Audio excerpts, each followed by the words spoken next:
phone without a warrant? That's the question at the heart of a case heard at the Supreme Court today. The Obama administration says police shouldn't have to. However, civil liberty groups are afraid that that would start a dangerous precedent. And CBS 6's Tori Wells is live in our studio now to tell us what she learned from people today talking about this. Well, one person I spoke with told me she considers her phone as personal as her home, and that is why she thinks police should have to get a warrant before a search. A local sheriff told me today he agrees. Whether you like it or not, for many a cell phone is an extension of yourself, a gateway to your personal information. Pictures and videos and contacts. Billing information, my mail, my email, contacts. That's why civil liberties groups like the NYCLU say police should have to get a warrant before they search your phone. Our main concern is the privacy rights issue. The Supreme Court is considering the issue right now after a gang member and drug dealer were arrested. Their phones were searched, and they were convicted using evidence found on those phones.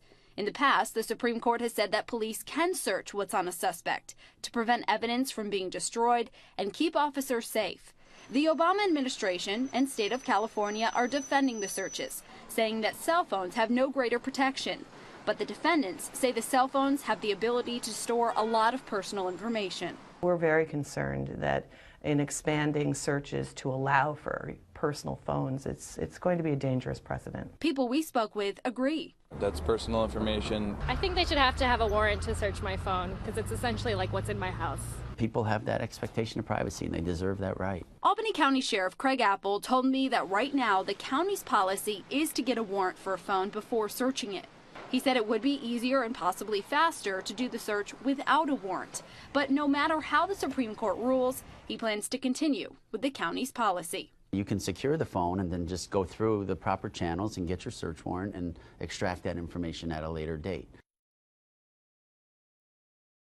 Ways to secure a phone so that information cannot be wiped out. He also told me that if it's a matter of life and death, officers are allowed to search a phone without a warrant. Now, that Supreme Court decision is expected in June. Live in the studio, Tori Wells, CBS 6 News.